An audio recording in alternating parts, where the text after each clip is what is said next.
Hello, everyone, and welcome to the Overwatch League Network Grand Finals preview. I am your host, Tumbling Drunk, and on tonight's roundtable, we'll be taking a look at the most recent news around the league. We'll reflect on the road to the Grand Finals for your final four teams, and we will preview this weekend's matches. So before we get into the thick of things here and introduce you to my co-host, let me just quickly take a moment to thank everyone who is joining us tonight on Twitch for our live show, and of course to thank all of our repeat listeners out there. Since this is one of our network specials, you will be able to find this episode release on the various network shows out there. So you can find it on the Overwatch League network feed, as well as OWL by the numbers, Heroes Never Die, as well as Overwatch Recall. So let's not waste any time. Let me introduce you to the crew tonight. It's been several months, in fact, since we've actually sat down and gotten the Overwatch League Network crew with one another. So good to reunite with Anura and Booger, who have been holding things down every Monday night. So guys, how you doing tonight? Oh yeah, I can go. Yeah, no, it's been good for me. It's been fun. This weekend's been pretty good. Just my car breaking down every month or so. It's not that fun, but overall, I mean, it's been fine, and I've been enjoying doing the league. I can't believe we're up to the finals. Booker, how have you been doing? I'm stoked. I got the day off for the finals coming up, and we got the little taste of All Stars. So like in this vast gap of no Overwatch League, there was something to watch because I kind of got to the point where I was watching like mostly only Overwatch League, and now it's gone, and I'm like, oh, time to pick another show. Here we come, 90 Day Fiance. Let's go. Dude, So that that's show is the shit. it's so lit. That's what I've been so getting into good. while there's no Overwatch League. Is 90 Day Fiance. Been watching it, and it's not as good as Overwatch League. But It there's has some good more drama. storylines. Yeah, Yeah. you're right. You're right. True. But How it's about y'all? also What's going? it's also not an anime. All right, so what do you guys think is more consistent, Anura's car or the London Spitfire season? Monty being I'm gonna give it a Spitfire. I'm going Spitfire. I mean, Spitfire at least finished out kind of even at one point. Yeah, This and is like true. they at least consistently lost, Yeah. and that's Consistently more lost. than what my car did, which was like, hey, I'm doing good this week. I'm like, awesome. Oh, yeah, sorry, your engine's fucked. I don't know what happened. I didn't do anything. All right. Well, as you guys can tell as well, joining me tonight before tomorrow's Fantasy Overwatch League finale on OWL by the numbers, we have Edinar and Ramses. Guys, thank you so much for being here. Always a pleasure to be able to hang out with my best frenemy, Ednar, of course, who I don't. If we had our way, we would probably spend 80 hours a week doing podcasting together, but it's just about dumber and dumber topics. Like day one, we'd be like, cool, we're doing Overwatch. 2, we're doing Star Wars. Day 4, it's like, what's the weirdest comic book you read when you were 11? And then like it would just keep getting more and more. This is an interesting. No, we're not going down that rabbit hole. Why? It's Because been you good. couldn't read at Happy to 11? be here. Was that it? How are you, Eddie? I'm going with. I'm a little pissed at Totem right now. What? What? Yes, I'm a little pissed at Totem. Who has been on besides Totem? Who is the most senior Overwatch League network person? And I get introduced last. Think the best What man. the shit There is you go. this? We need a seniority level. Well, that's why here. you're also Man. in the corner. Yeah, like so it's like Adenar and then the rest of you schmucks. Mhm. Man, the guy gets the AARP card, and all of a sudden he thinks he's super Right? cool. Yeah. Yeah, true. I wish I could get AARP. That's some good rates. Just say it. They won't check you. I'm pretty sure if I give up my Jeez. social, they'll be like, "You're in your 30s. Mhm. You do not qualify." Oh, you I mean, that doesn't stop a lot of people. I think. you young fucking whippersnappers. Totem, how are you doing this week? I'm doing pretty good. Been playing a ton of Battlegrounds, which is partly why I guess I'm at Hearthstone all the time. But I'm on vacation this week. I was just gonna take the weekend off for grand finals, but I got 4 weeks to take, so I'm like, you know what? Now would be, as good as a week to take one, so I can actually catch everything live for a change rather than, watching everything on VODs after work. So that will be a nice change of pace. So really pumped for the grand finals this weekend. Can't wait to see whether or not APAC is going to hold up their end of the bargain against NA, but who knows? But before we talk about the grand finals, we've actually had quite a bit of news this week in particular, or this past week, revolving around the league. That is either from just team blowups all the way to coaching staff overhauls to changes kind of in the guard in regards to the Overwatch League in itself. So let's start by talking about what has been going on with the London Spitfire here as of late, because there's been a lot of reports that they are looking at doing a complete overhaul. Which would not be the first time that this team in particular has done that, because they did kind of blow up this team after the second season of the Overwatch League, because they basically went from being the Overwatch League champions to, a top 10 finish in 2019 to all of a sudden falling towards the bottom end of the league, finishing 17th of 20th in the 2020 standings overall, and got last place in APAC when we're talking about the Overwatch League playoffs. So the team so far has announced that they have released the entirety of their coaching staff, which would include their head coach, Agape, their assistant coach, Pavane, as well as Twinkle. I think it's Agape, because I think naming yourself Agape might be very different. Whichever. But you also have... And is Twinkle's side name Little Star? It could be.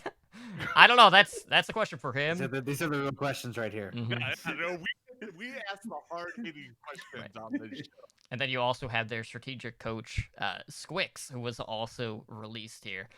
Now, Agape was the longest tenured release here, as that's someone that had been with the Spitfire since that championship season. And we do know that Jack, the Cloud9 and London Spitfire owner, basically was teasing significant changes ahead of the 2021 season. So obviously, Ed, you and I had a bet on, London and Boston this season. Neither team did that good. No. We haven't heard complete overhauls on the Boston front, but we have been hearing it from London. And, looking back, when we were talking about fantasy in particular with London, there were always kind of like two players that would kind of be like cornerstone pieces. And that was pretty much true to the actual results that we were seeing when this team was, trying to pick up some momentum. And those two cornerstone pieces were Glister and Bernard. I think everything outside of that has kind of just been so mix and match. Like, we haven't really seen a good footing with a lot of these other relative unknown players heading into this current season. But what do you guys feel like is going to be the stock value? Do you think this could be like a 2-for-1 type trade where if they sign away Glister to another team, that they could see a pretty good return value? Like, what are you guys feeling about this? So there's a couple things we've heard. I also would throw in, I think Sanguinar is going to get some looks just because I think he was pretty solid throughout this year. From what we've been hearing, it sounds pretty likely that they're going to go for a cheaper option of just bringing up British Hurricane directly into Overwatch League. Okay. We've heard before heavily implied rumors that C9 wants out of Overwatch League and has tried to sell the team. And I understand then if you're trying to keep your bottom line really low, it would make sense that all these guys were on 1-year contracts. Glister, can you imagine if Glister goes back to Gen G and we get the Glister Profit DPS line on the Seoul Dynasty? That I think Sanguinar is definitely going to get picked up somewhere. Bernard will, I think, off of his contenders clout alone, just because he didn't do a ton this year.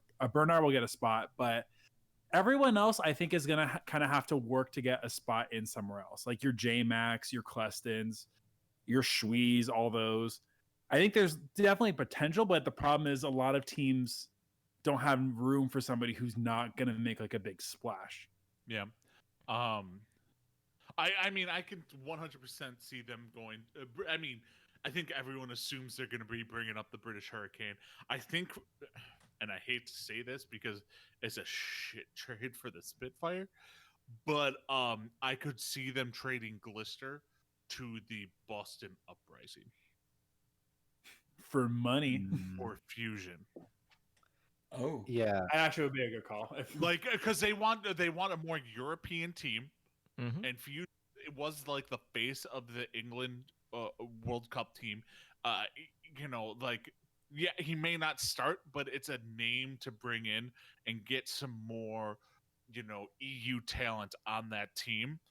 And if they're going to be getting rid of Glister anyway, why not bring back someone who can bring name recognition to the team? Because like 99% of the league only can will only recognize one person on the Hurricanes, and that's Kellex, because he was in the league.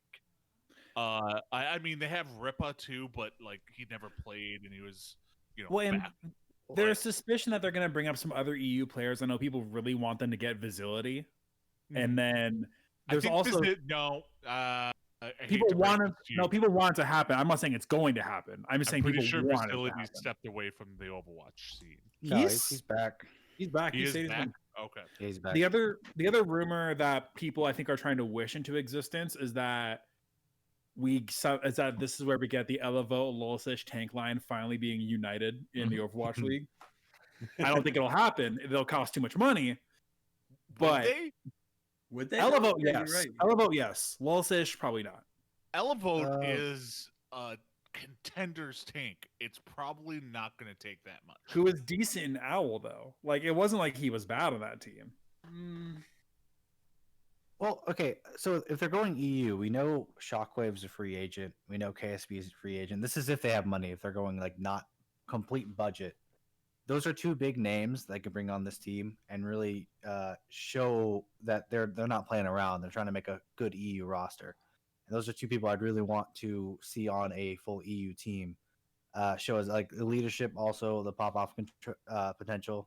Do what Corey was trying to do this last year before he left for Valorant. Something I'm really interested in. But one thing I do want to talk about was actually Sanguinar. I think he'd be perfect for a team like Florida. Yeah. It's something where they really they need new main support. It's needed, and I think Sanguinar is a perfect fit for that team.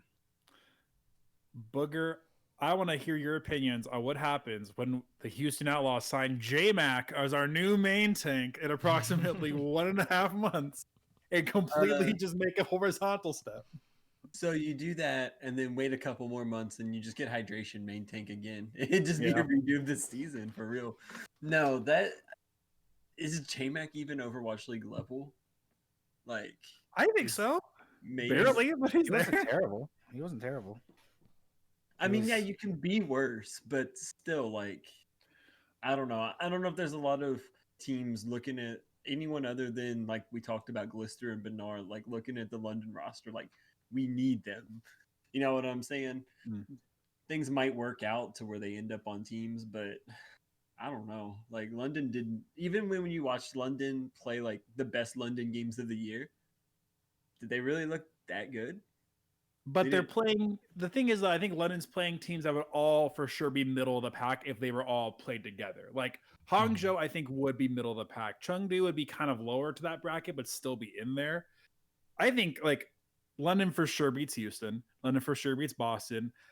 During the Washington slump, I think they for sure beat Washington.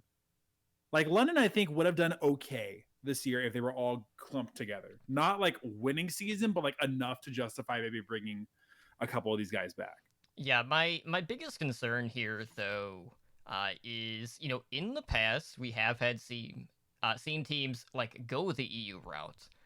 Like I'm talking about like Misfits when they had signed with the Florida Mayhem. And everyone was for sure like, okay, we're going to bring in this team that has a lot of name recognition. We're going to see how they do. Most of them are based out of EU, and they've been playing together for quite some time.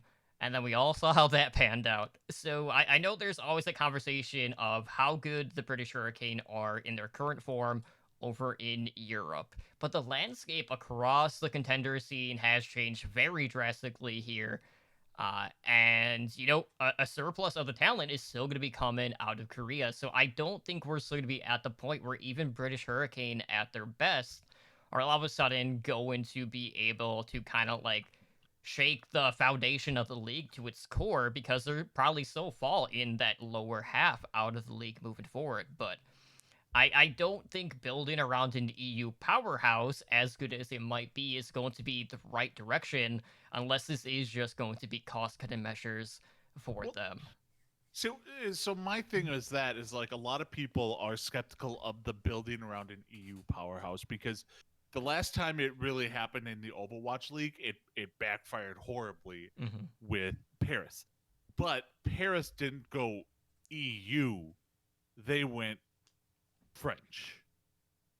Like they went majority French player, and that is totally different.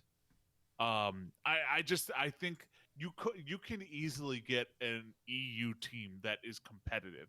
It's just we don't see we don't see EU as like as well as we might see the NA or the Korean scene. As so, and this is legit every esport out there. I mean, you're talking Valorant, Overwatch, League, like most games. It's not like NA versus EU. It's NA versus Korea or some Mhm. Asian team. So I think they could put together a good EU team in the right circumstances. But yeah, it's gonna be tricky if they're not gonna sell the team. I think they're just gonna go budget. But if they do sell the team, I think sky's the limit. Because either way, you don't pick up that roster to be a good winning team. Yeah. Like they could go out and get Soon from Paris because it's obvious that Paris is not like high up there in the you know, like, oh, we need to keep him, but you got Ixie and Sparkle. Like so also you got to take into account how many players are going to be leaving for Valorant.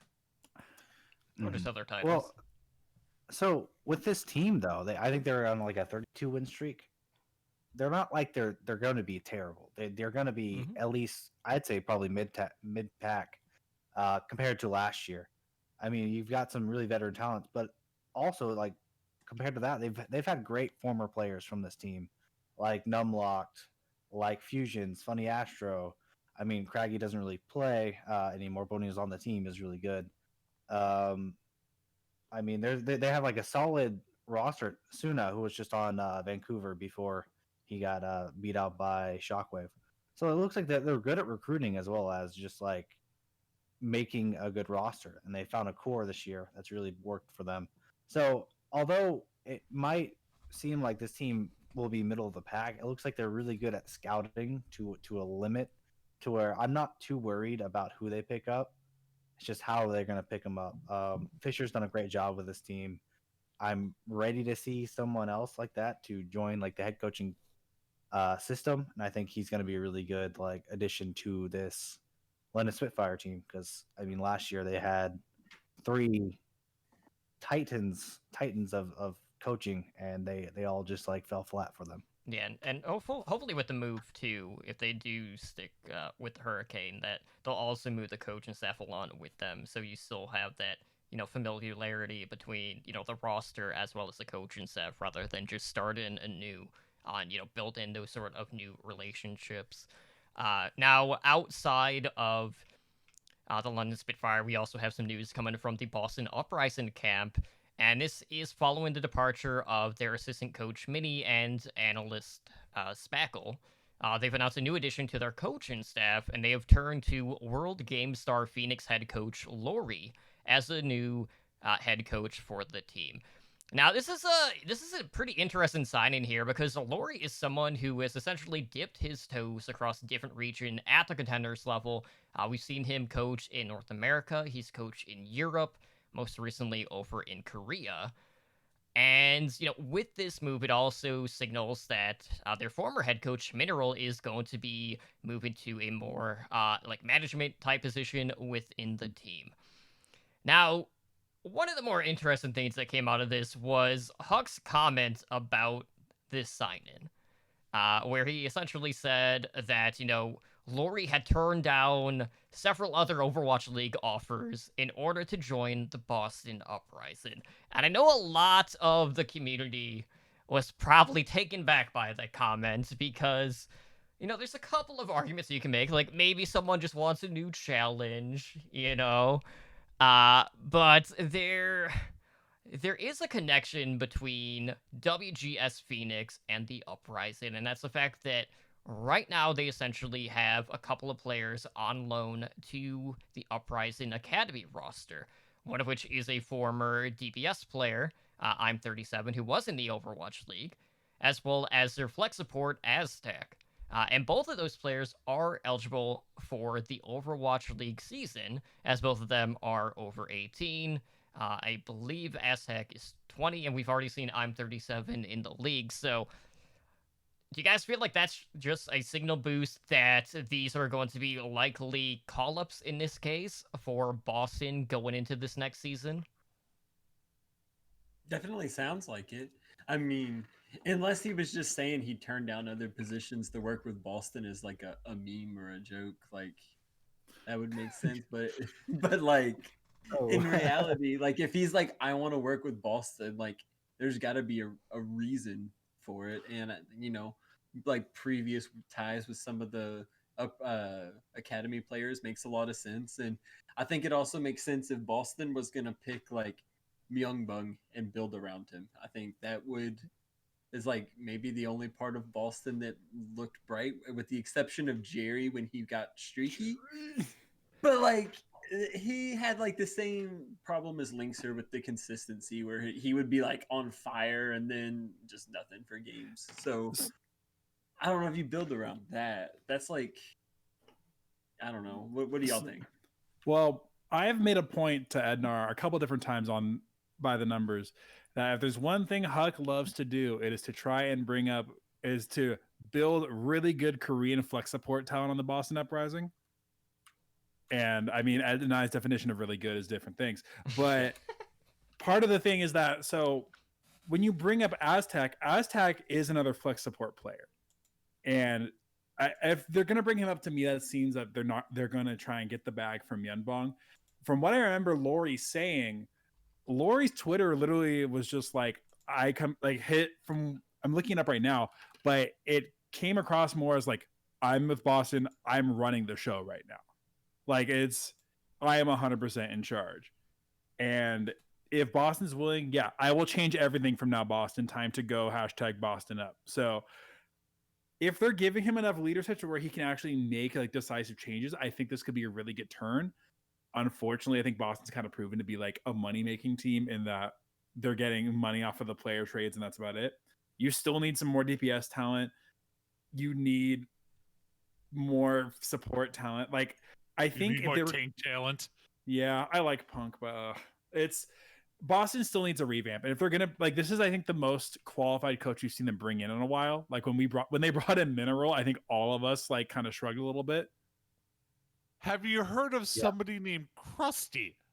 Since Krusty, I mean, all right. Like here's the thing: we all know about Krusty. No, I'm talking like since Krusty. Like they didn't replace Krusty. They had Gunba for most of the year, and then Gunba was there for all of season 2, and then same with like when they brought in Mineral this year, we were like, Mineral, okay, so they don't want to win. Like this is a guy who at least has some upside to him as a coach that they're bringing in. Yeah, and I believe too right now WGS Phoenix is playing in the Contenders Korea playoffs. I believe they finished 3-1 in the season, so they are currently going to be competing there. So if you're curious to see how that team is doing, be sure to go support Tier 2. But yeah, like I'm really anxious, and I hope that they are going to give Lori enough power to make those changes. But at the end of the day, like it's hard to shake that feeling that since they are known to just kind of like sell off like the 1 or 2 talented players that they do have and basically starting from scratch again, like I don't know if a complete rebuild or restructuring is actually going to be, on the docket at this point, but who knows? Maybe Boston will learn the errors of their way, but I don't want to give them too much credit. Hopefully Myunbong gets picked up somewhere, though. Give that guy the bag. Give him, please let him leave. Did you see his Send them to tweet? Houston. That tweet from the All Stars, where he was like the Batman with all the people, and there was a whole bunch of Shanghai players. And he's like, "Don't go," and then they all Don't leave. disappear. Like, don't leave me. I have to go back to Boston. Screw this. Yeah. I please give him another team, whether rebuilding completely over like around him or just trading him off to someone better, because that man deserves the world. He's so good. Absolutely. So looking ahead, we do have the grand finals this weekend, and we do know that we have special drops available if you are watching the stream. So by watching the grand finals, players can unlock a new Tracer Mosaic spray, as well as 2 Tracer Overwatch League skins. These are kind of like the base gray Overwatch League ones that we have been seeing. There is a home as well as an away version for that skin, and of course, provided the website actually works, we'll get league tokens. Now, during the All-Star game, they were doing a lot of like Coke Energy, sponsors, where they were doing like double token drops. Maybe we'll see like a higher boost for the grand finals. But it's kind of similar to what we have seen with like the Twitch stream events where, every 2 hours or so, you basically unlock something specific for the game. So, first you'll get the spray, then you will get the 2 Tracer skins. But at the end of the day, like we've talked about in the past, like there have been a lot of issues with the drop system ever since they moved to YouTube. They weren't active initially, and then even when they were put in place, people still weren't getting tokens. And I've still been hearing people that have been having issues when they are watching via the website on the overwatchleague.com. Now, in regards to the mobile app, looks like that is working good in regards to the drops, but I haven't actually had a chance to see if I got like my token drops for the All-Star game via the website. But all in all, like I don't think this is going to be a reason enough to be like, oh, I gotta tune into the grand finals. I would be watching anyway, but I don't feel like the basic like gray Overwatch League skins are enough of like a gimme attraction, so to speak. I think that a lot of us assumed that when they put up the whole like teaser that like, oh, like we've got a surprise or whatever, like make sure to tune in. I think most of us assumed it was going to be Overwatch 2 news, and I'm still really hoping we get some sort of Overwatch 2 news. I mean, I am begging you. Ed and I definitely were not thinking that. I am begging you, Jeff. Give me something. It's going to be Overwatch is free to play. I will take that. That's enough for me, honestly. Right Give there. me something. That's like Bobby Kotick, if that is your real name, give me something, please.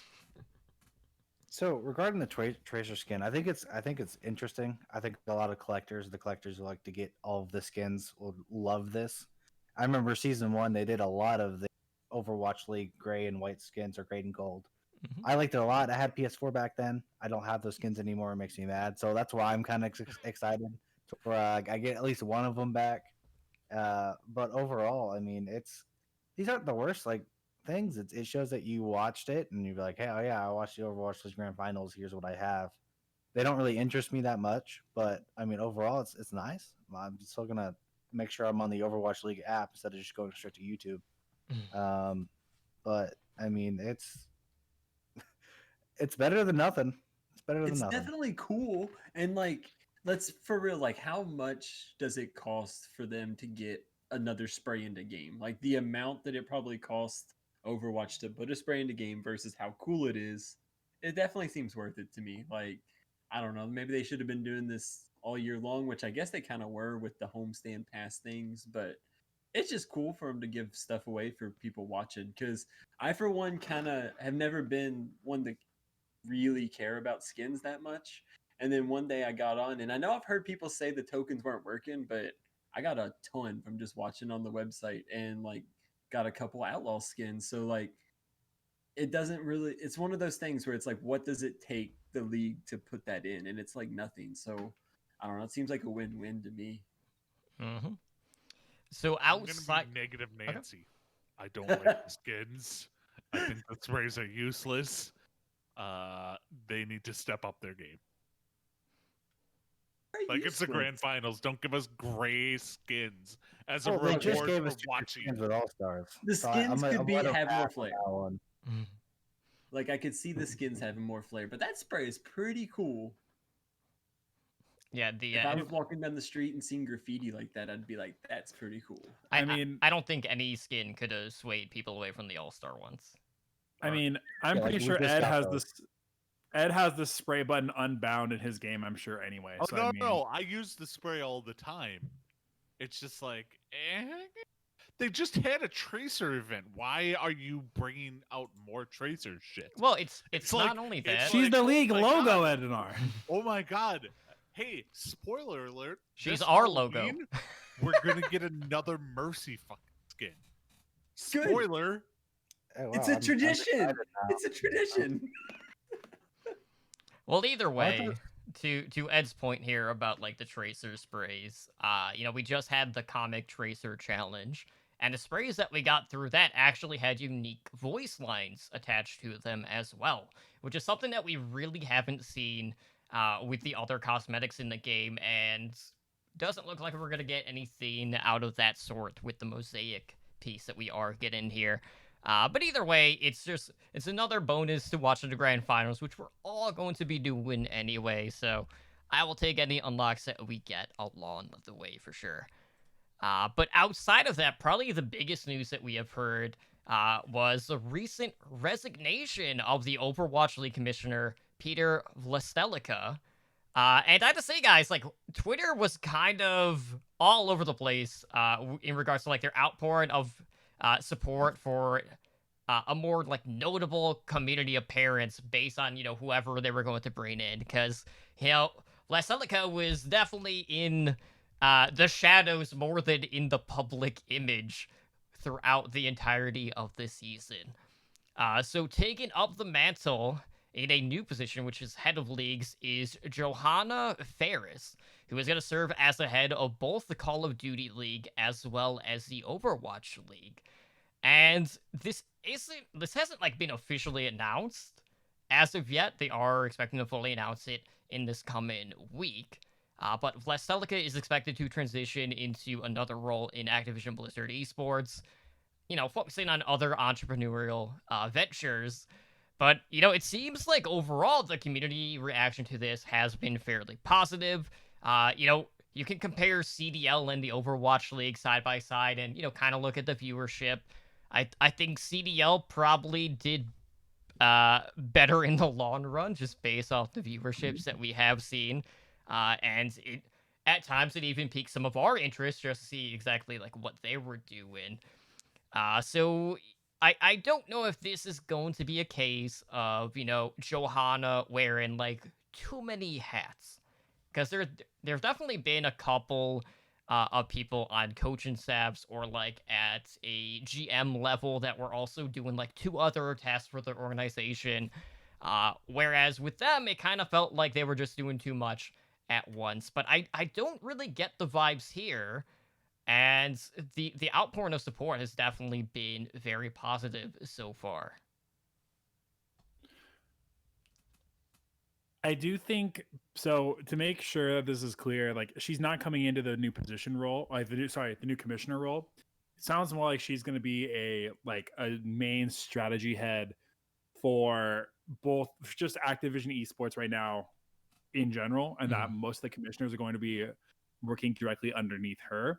I still think we're going to get John Spector. It should be John Spector. He's the guy who's talked to us this whole year.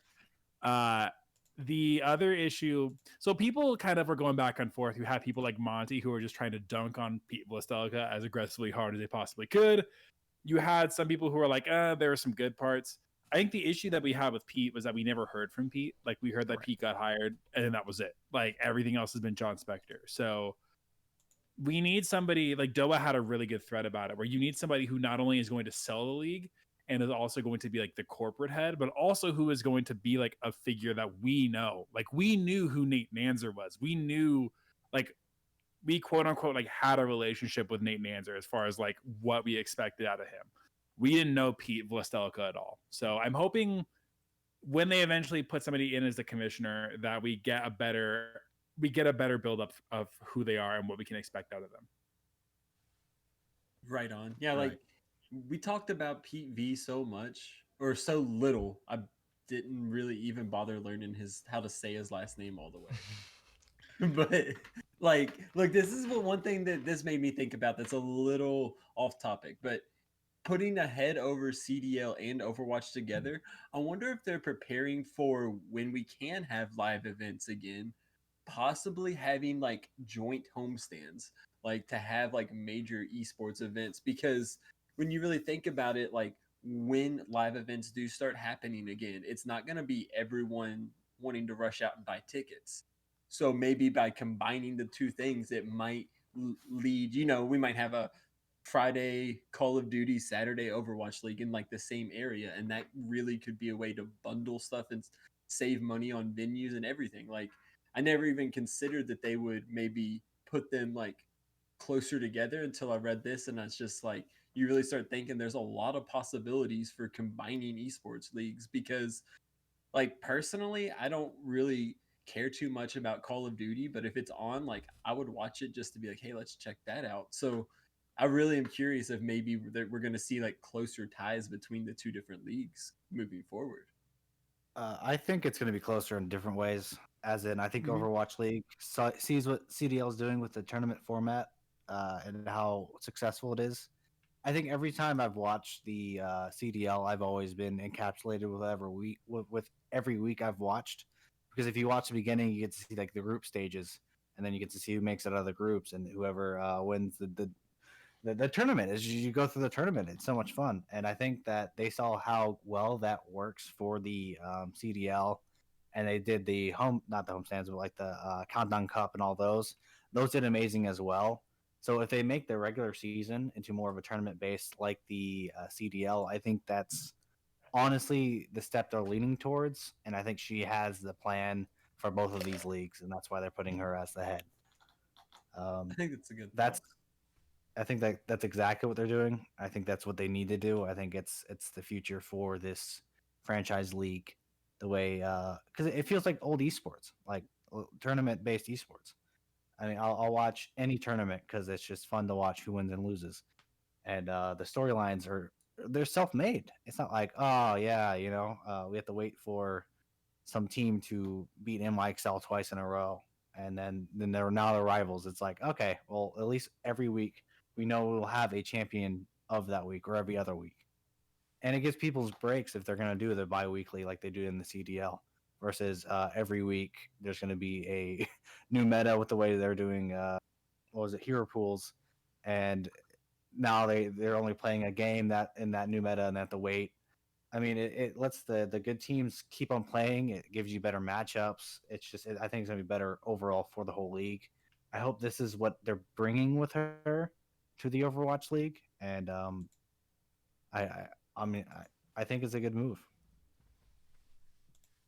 All I'm gonna say about this is I'm not betting on whatever commissioner they have of lasting over a year, because this will be our third commissioner in 4 years. Well, Like, and Pete was supposed to kind of. Apparently, the narrative has been that Pete Vlastelica was supposed to be like a transition guy till they got somebody more permanent. Like that, he was supposed to be kind of the guy that ran the ship until they got like a long-standing guy in there. But I agree. Like we need to have solid. Like we need to have an actual leader in the position rather than a guy who's apparently doing stuff that we don't ever really hear about. well, let's be real. The commissioner of the Overwatch League probably isn't what we think commissioners are in sports leagues.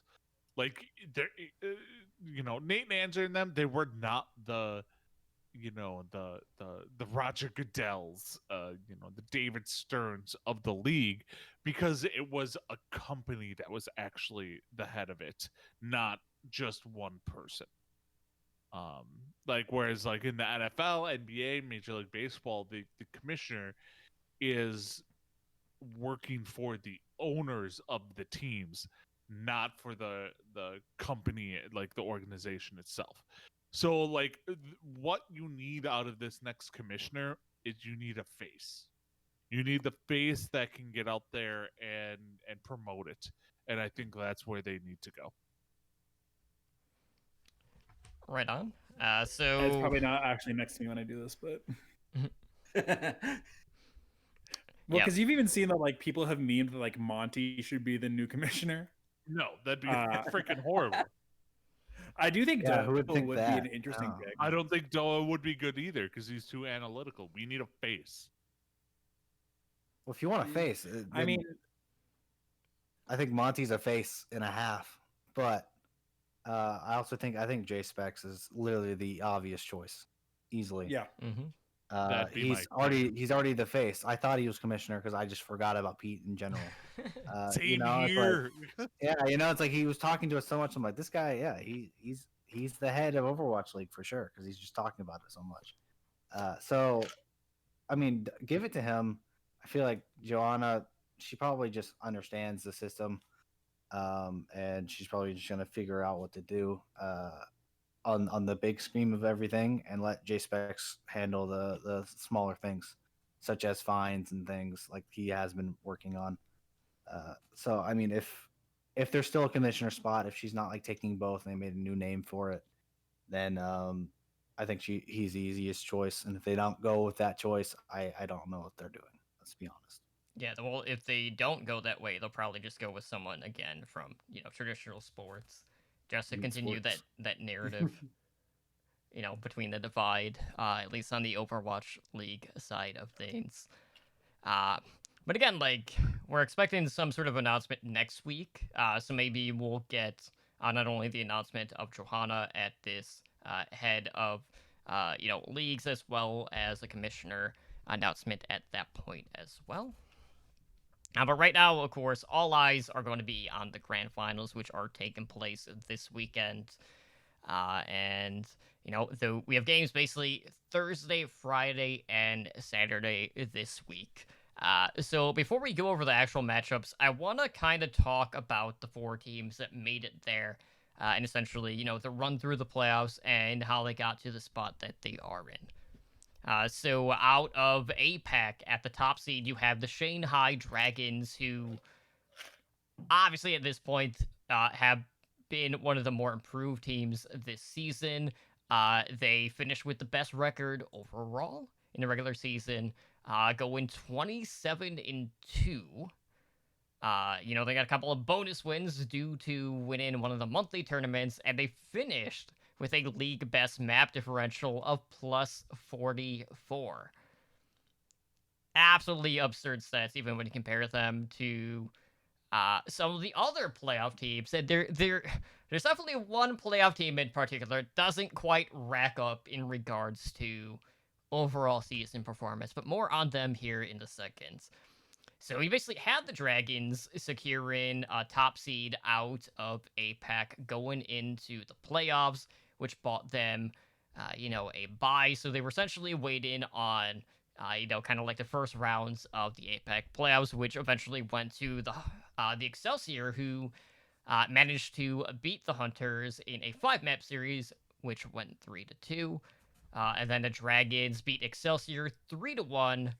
And then that led to the upper bracket finals in APAC, with the Dragons beating the Dynasty also 3-2. So another very competitive series in the APAC upper bracket. Now, a lot has been said. Obviously, Dragons had the Coach of the Year award. They also had Fleta winning the MVP. And it's been an interesting comparison to this last season and like the implementation of 2-2-2, because the Dragons essentially went from a team who were running these 3 DPS stacks, which were doing really good, to kind of like having their wheels fall off when we went to roll lock.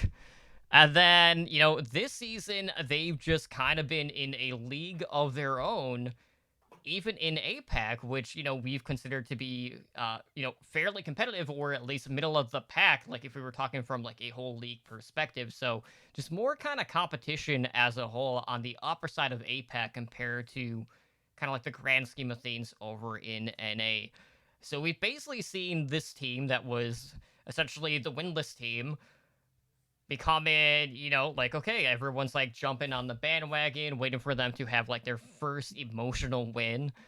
Tears were flying in the audience and everything, of course, which I had to get on camera. And all of a sudden, no one is looking back at the Dragons. Everyone is pegging them as the hands-on favorites, outside of maybe the Shock, to win the grand finals.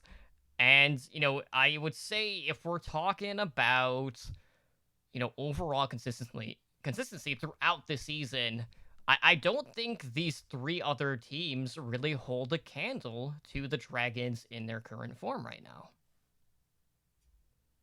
Oh yeah, Hmm. I definitely think that Dragons are 100% the favorite to win it all right now, but that doesn't mean they're going to.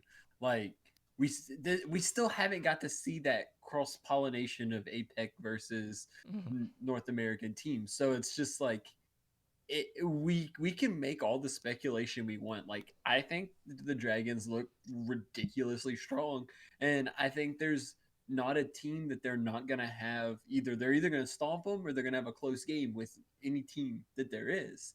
So that kind of though, like you got to think about the mental that's gonna put on their players. Like they can't start thinking like we already won this. We just got to show up and win. Like they have to actually try because you know these other three teams are pretty damn good. So I don't know. Do y'all think Dragons are actually going to hold up, or is it just the hype? I think Dragons Uh, do really well. Sorry, you go. oh no. So I'm gonna say this. I am not as high on the Asian region in general. On these playoffs with the meta patch that we have, I think Seoul got in with a meta that we've seen both. Who is it? Shock and Philly able to adapt against. It was a little bit different with Pig's Feet, but overall they've adapted through that. Same thing with Shanghai's beat them, but Shanghai had a really rough go against Seoul Dynasty and actually a really close game with New York Excelsior. Meanwhile, Philly has had actually really solid run throughout the whole playoffs, and Shock uh, overcame really a lot of tough teams. So for me, honestly, I see Shanghai in between Shock and Philly, whichever one you want to put above the other one.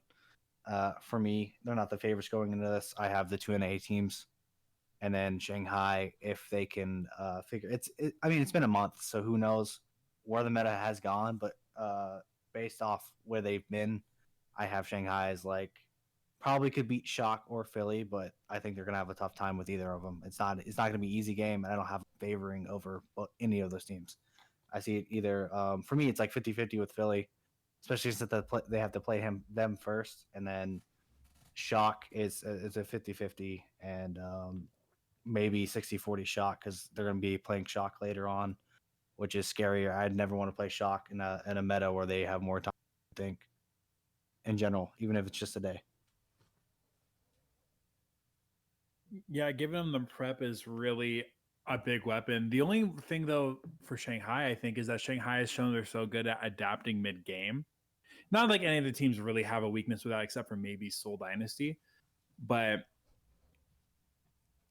I just, with how together and how tight this team is, I think that I'm still thinking it's going to be a Shanghai Shock finals. In that, and we talk about like Philly's contended with San Francisco, but to my knowledge, have they ever beaten them in any of the tournaments? No. They won regular season. They won that 1-3-0 game against them.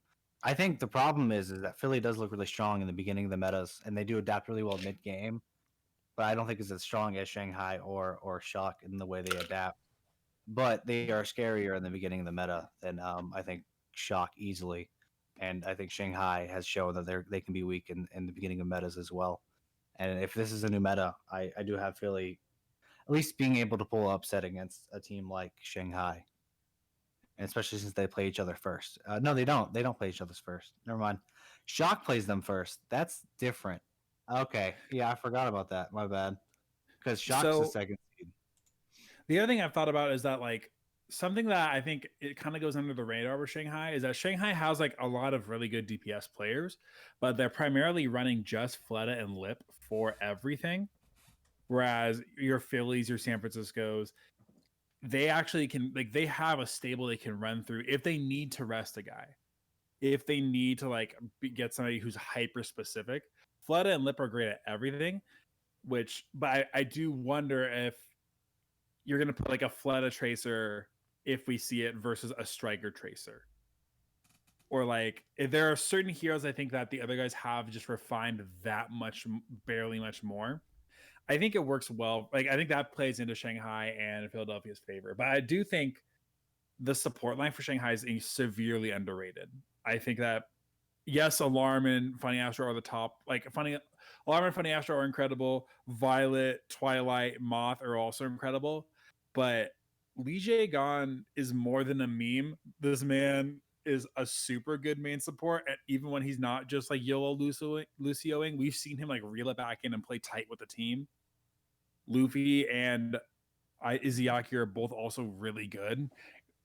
I don't know if they're going to be like, I think they can contend with those other teams. I just don't know if they will beat. Like if we're going to support, I don't know if they're going to beat Violet and Moth or Funny Astro Alarm. All I know is that it's going to be every match is going to be a coin flip, and anyone who thinks otherwise is insane. Like let's be real. Like, you know, outside of possibly Seoul winning it all, no one would be shocked if the Shock, Dragons, or Fusion won it all. You know what I mean? Like, it's just, this is another thing where we just don't know what's going to happen with the meta we have presently, and it's gonna just end up being a shit show. In the best way possible. That's not what I'd call it. I'd call it a shit extravaganza. No, like, I'm completely good with it being a shit show. Don't get me wrong here, people. But it's gonna be interesting. I don't know what we're truly gonna see when it's combined against each other, because APAC and NA tend to have different metas. Yeah, APAC sets the pace, and then NA adapts later. That's just come on earlier. I think NA had a better meta this offseason. I think they had a more concise meta, and I think they played it a lot better than. I mean, APAC looked really messy, I thought, in the previous tournament. So that's why I was like, this could be a time where Asia looks weaker than NA. I think Asia's looked stronger most of this year, if not all of it. But this new meta, like they were playing some weird stuff. I think it shows with Seoul Dynasty destroying every team with the same comp every single time, how unprepared they were, and they really didn't know what they were doing. And so for me, right now, they all have time to do this, and I know like NA's been on a quarantine for 14 days, so I don't know how prepared they've been. I'm sure they're screaming a lot, but it's not the same setups. It's not like the same feeling. Probably they've just been in a room for 14 days. I can't imagine. But if NA and Asia are still not on the same page of what they're playing, and NA plays what they've been playing, versus the Asia, even if Seoul comes out with pig's feet, I don't think they're gonna last a second. And then Shanghai, I think they can adapt, of course, because that's what they do. But I think they're gonna have a rougher time than either of the NA teams against the other two. That's just. I like that point. I was just saying, I like that point because it's like Seoul and Seoul and Shanghai have like higher, I guess, punching power. Like if everything hits well, like they could absolutely destroy. But like as far as like what is rock solid, like the best, like what is a rock solid like elite team, it is San Francisco and Philly. Mm-hmm. Yeah, and I know Dynasty did things a little bit off kilter, and I think there is something to be said about sticking to one sort of composition a bit too long. But the other side of the coin is, well, if it's working, then you might as well run with it until you have to adapt later. And that's what they did to make it to the grand finals. But here we are in a situation now where everyone is not even talking about this team. They're kind of being left out of the discussion. No one is really expecting the Seoul Dynasty to make any sort of run in the playoffs against these other three teams. And I know a lot of that kind of stems from the fact that, when you look over the course of the season and you basically compare where the Dynasty were, which was a mid-table team, they finished 11th overall. This was a team that had a 50-50 record. They went 12-12 and had a negative map differential when all was said and done. So, a lot of people look at that and, in their head they're thinking, well, there's no way this team can beat, these other teams. But we've seen the Dynasty make a run. They've 3-0 teams that they did struggle against in the regular season in the Hangzhou Spark, who they swept. They also swept the Guangzhou Charge, which was another upset that, not really people were expecting out of them. So it's all about, how much confidence does the Dynasty have now moving forward?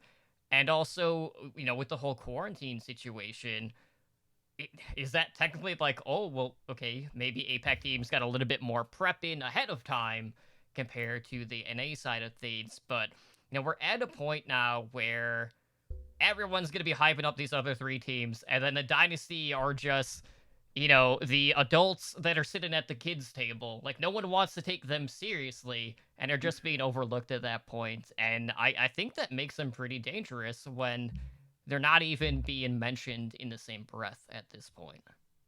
Well, I think that comes down to two questions I want to ask you guys. Do you trust creative? I'm not playing with my finger clearly. Do you trust creative on the flex support? And do you trust Fitz? Because if both those guys are popping, I totally can see where you're coming from, Totem. Mhm. But unless those guys both have like top, like best performance days, I don't know if I see it. Right. For me, it's not even about the players. I feel like you're playing against three of the most adaptable teams, and you're playing a single comp against these three highly adaptable. They've shown through multiple metas that they are able to adapt against teams. I mean, Philly's the reverse sweep king. They always have been. So it's one of those things where you've got to have a second look, and they showed 0 second looks during this whole tournament. They didn't really have to. I mean, they almost beat Shanghai. That's amazing. But they have a month to prep for you. And if you're playing the same exact thing, you're not going to go far. And we don't know how well they're going to do in regular meta compared to what they have been playing. So for me, it's really, do I think they have the players to beat any of these teams? 100%. I mean, they've shown it. These are, I mean, they won the league season 1. Like half the players won the league season 1, and the rest. Fitz has had amazing games at points. I think this whole playoffs he's been playing amazingly, and creative was a really good surprise during these playoffs as well. But they do have to step their game up for this. This isn't your Sparks, your Charges. Who else? Even New York. Like these are the top 3 teams easily. You are the definite underdog. There's 0 question about it. There's no like what ifs. You have to punch up and find a way to defeat these really good teams. So for me, I understand why no one's talking about them, because I don't know what you're supposed to talk about them. Like, how are you supposed to? What do you say to say this is how they win? I don't know their win conditions at all. Okay, well, here's one thing to think about too. The Dynasty, with the exception of the Shock, they're the 2 teams that have players that have won championships before. Dynasty, they have Prophet and Gesture on their team, and they know what it's like to be in the finals. Like, they know what that level of competition is like. Like, personally, I cannot imagine playing a video game with a prize 6 figures. Those dudes do. There's not a whole lot of people in the world that had that experience. Now, is it enough to like full on make them not the underdog? Like, nah, they're definitely still the underdog. But you know what? Prophet and Gesture, they were on an underdog team in season 1. So like, if you know, if there's people that know what it's like to win a championship that you're not expected to win, it's some of the dudes on the dynasty right now. So like that's like a couple little, you know, percentage point ticks like in their favor. I don't think it's enough to say like they will beat any of these teams at all for sure, but you know, like it's not impossible. Like and there's they are the team, like of all the teams that could have went into the final four as underdogs, I think they would have the best percentage to be like a victorious underdog. Mhm. And I know that I don't know that season one's been a long time ago. Like it's a different game now, but it's still just like in the mental of that is not something that you can practice or prepare for anywhere else. Like you can pretend and try to simulate it, but you will never have the feeling of sitting down to play a game that's worth that much, not just in the money, but in the notoriety for the team. Like it's the biggest Overwatch game of the year. And we've got two teams that have players that have been there before. So I'm very curious, like, I don't know. I'm sure you'd still be nervous after with the second time going into that, but it's something to think about.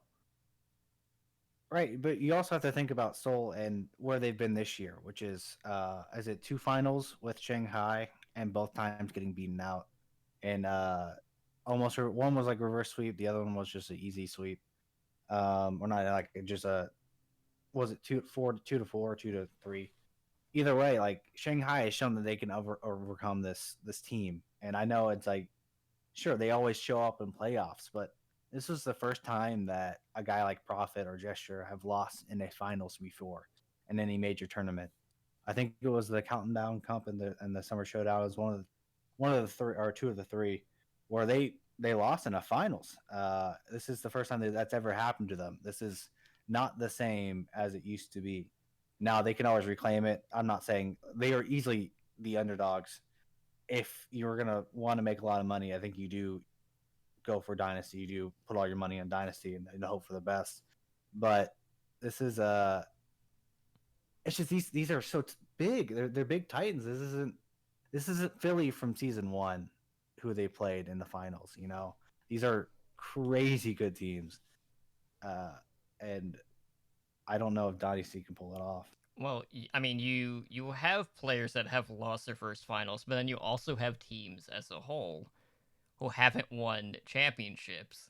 You know, Fusion are kind of in the same boat here, Oh where yeah, 100%. sure, like they might be on a different tier list if you're comparing them to the Dynasty at this point, but Fusion have really never been known as this team of finishers. And that is a stigma that has followed them since the inaugural season, and now they have another opportunity to try to kind of like rewrite the narrative here.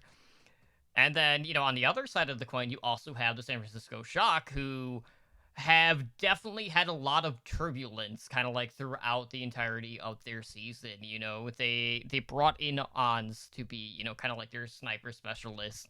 And, you know, there's been times in the season where this team has looked kind of off, where we have seen them kind of falter.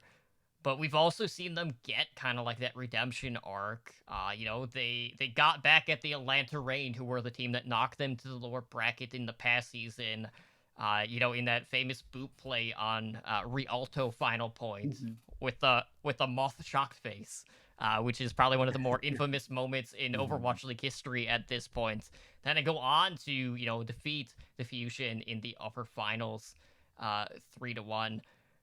And it Fusion ended the whole justice narrative with Decay and seeing how far one DPS player can carry a team moving forward.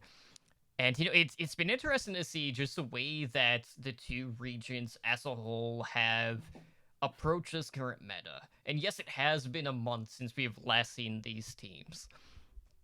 And, you know, I don't know if that means that, you know, the Dynasty will come out and run a similar composition, or if it's going to be seeing something completely else. But, you know, as I mentioned earlier, it always felt like APAC were kind of like the first ones to take that step in regards to figuring out the meta. And then NA kind of like did things a little bit differently, but then like the week after that, they would kind of revert to what APAC was doing the week prior. And in a structure like this, you don't have the time to do that. All of this is taking place over the course of 3 days. And yes, it is double elimination, so you do have that second opportunity to make a run. But, you know, if you're trying to change up a strategy on the fly 1 day later, that's putting an immense amount of pressure on your team. And, you know, I don't know how this is going to play out. But I'm just happy that, you know, despite everything that's been going on, we are finally going to see some like interregional competition, which is one of the things that we were all looking forward to at the start of the year, which just never really got to happen due to, you know, the circumstances. I mean, we got it 8 months later. I'll take it. Yeah, we got it. One thing I want to talk about is Philly in general, with how they have not won a single tournament this year. I don't think they've ever won a tournament. They're the bridesmaid of Overwatch League. Right. And so if they don't get first here, is it a failure? Is this a failure? This was their super team. This is where they're supposed to beat Shock and go to the next level. Is it a failure? Because I feel like Shock, if they get second place, whatever, they won last year. A lot of these Dynasty players, if they win, they've already won before. So for me, it's not a big deal. Also, Dynasty's the underdog anyway, so they go out anyway. It's terrible. And then it's not terrible. It's like it's completely fine for them because they were the underdogs. Shanghai, they had 0-40 season one. They're in the playoffs now. Like they are in grand finals. Easily, like I feel like these are 3 success. Even though Shock's not a complete success, it's not like a complete failure. Meanwhile, Philly, if they make it the second place again with a new roster, is this a failure for them? Is this like I don't know. I don't think it's a failure. It's a curse. Yeah, it's a Light curse. failure. It's after what happened to the team last year and how poorly they performed last year. I think even being in the top 4 is a win for the team. And I get they went out and spent some money. To some degree. I mean, we don't know how much money they actually spent. Yeah, you're right. I mean, chips alone must have been at least $2. $300K. Well, they got the one player that everyone was like, yeah, no, they're gonna bring them up, and he's gonna be amazing at Alarm. So like that's like that is the thing that I think carries this team. You know, not Fury, because we had Poco.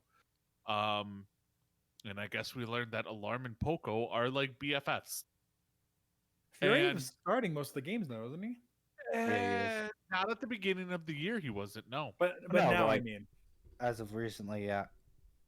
Yeah, as of recently, yes, he has, but he hasn't been like the, oh my god, he's carrying this team like Alarm has.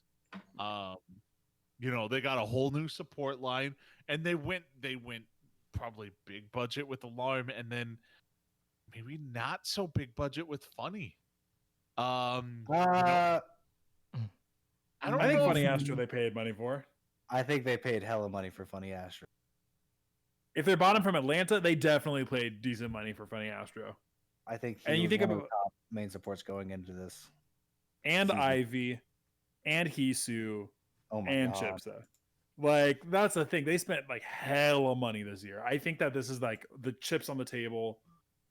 I don't know if it's a failure, but it's not what your expectations were. Yeah.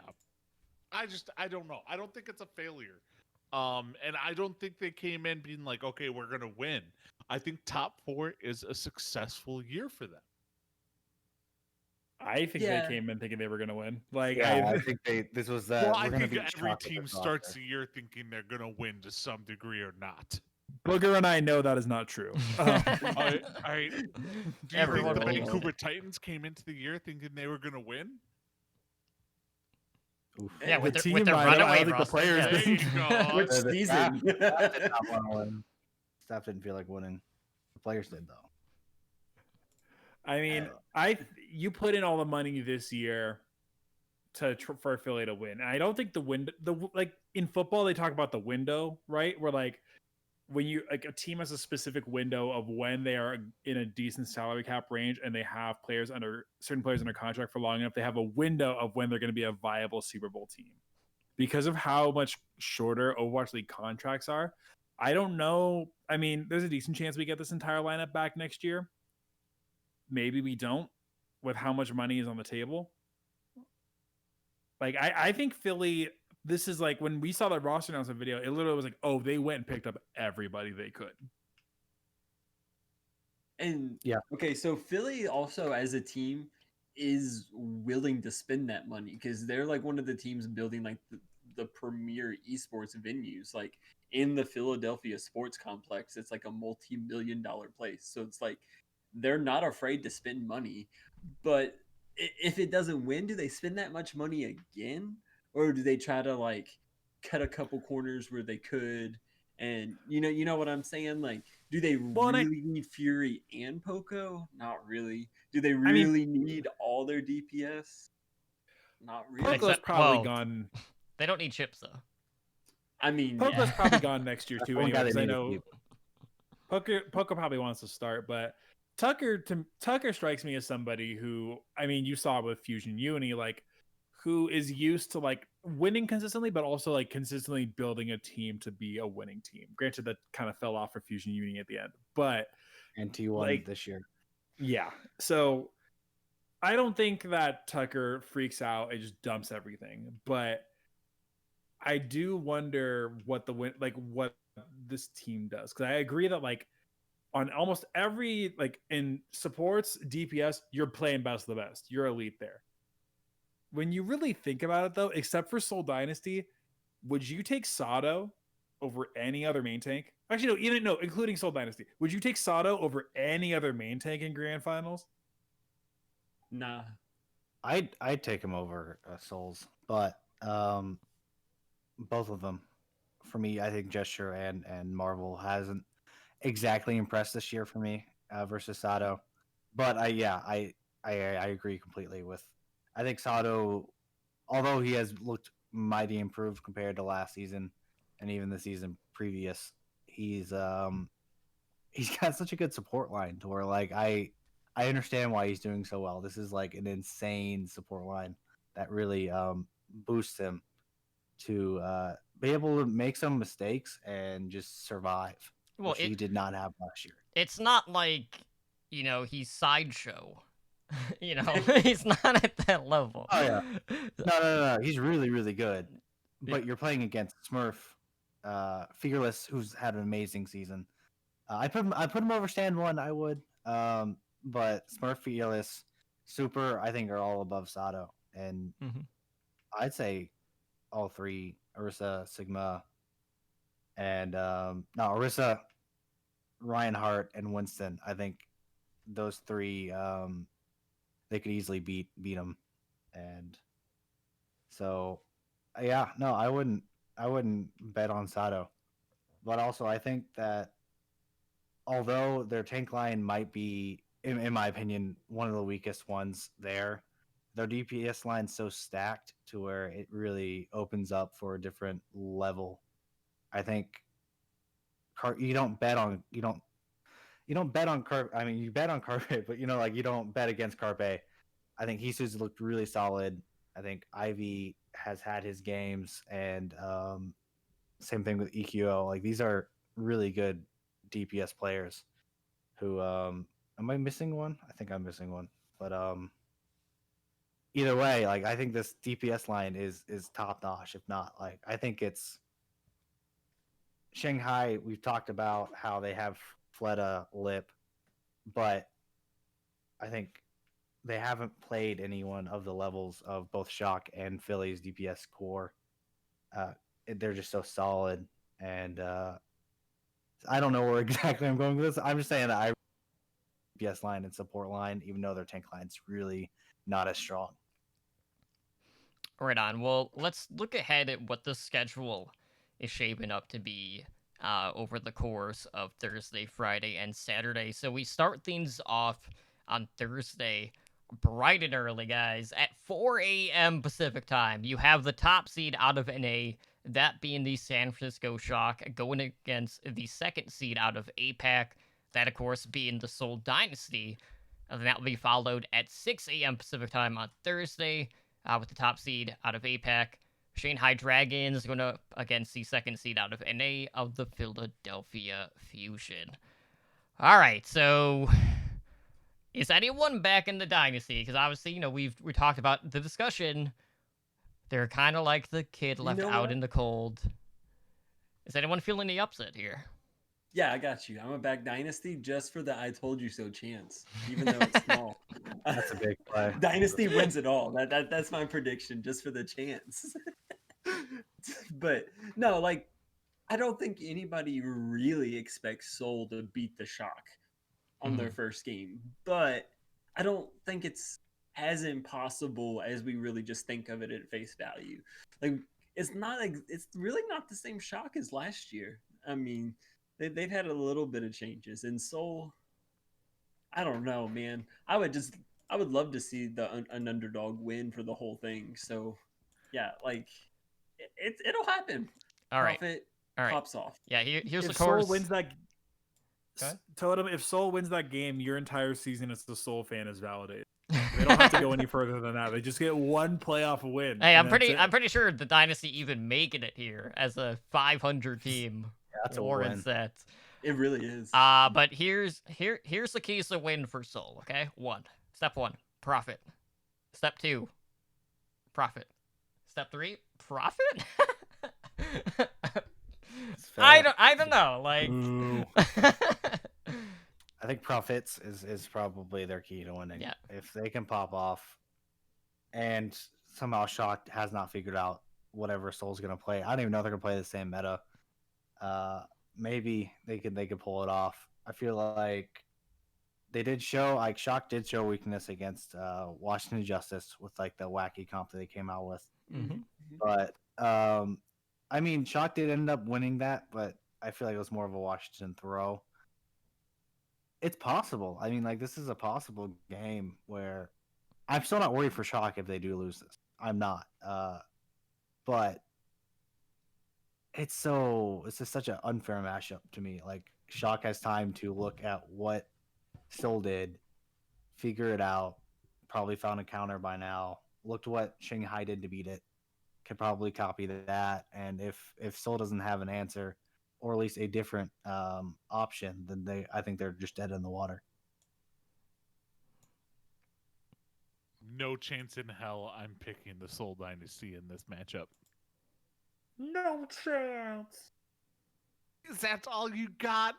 No chance. Well, I mean, there's That's why I have there's to get another you to part in enter, it. like, no chance in hell. And then you have to do the whole, like, walking like this thing the whole time. Mhm. And then rupture both my Achilles or whatever you did. Oh, that's the best thing in the freaking world. Both quads. Did you know about that, Booger? Have you heard that story? When Vincent Kennedy McMahon tore both quads and still stormed out during a pay-per-view. Mhm. Well, no, he comes down the ramp. He's like strutting, like angry, and he goes to like jump into the ring because like it was the whole thing. The match got screwed up. He was going to like restart the match, and he goes up in the ring and he pulls himself up. When he lands, he tears both of his quads. So he's just sitting on the ring with torn quads, just like yelling at these refs. It's the Whatever you gotta do. ultimate. It's the ultimate Vincent Kennedy McMahon story. But yeah, no, I can't see Seoul winning this. I think Seoul getting into this was a fluke because I don't feel that we had a definitive number 2 team in the APAC region. I mean, for a while we thought it was Guangzhou, but that didn't happen at all. No, yeah, and we didn't have a definitive number 2, and I think Seoul just kind of lucked into it. They I caught don't fire know, at the dude. right time. The lemon Yeah, spit fire exactly. away. You're saying they lucked into it, but they 3-0'd the Charge and New York, right? It was Well, yeah, with charging their meta six. that they That got sounds lucky like with. some skill. They lucked More into than the luck. meta. Do you I mean, they remember definitely when lucked the into the meta. Dallas Fuel were dominant for a stage? They lucked into that shit. They looked Or, into overpowered. I trade. mean, Do you Soul's also remember remember when the when- Houston Outlaws were dumb? Oh, For we one had stage. 3 weeks. awkward. We had 3 weeks. Awkward. That was season No. 1, dude. It's they the got same most thing of though. their Like fans. if we were in a double shield meta, like Soul would also probably have gotten in as well. Like if we were running Orisa Sigma every single game like we were before, when Soul looked amazing, like it'd be the same thing. I don't think it's luck, but it's the same thing that London had in first like season 1, right? Where like the cards line up, everything lines up at just the right time. You get all the heroes your guys are really, really good at.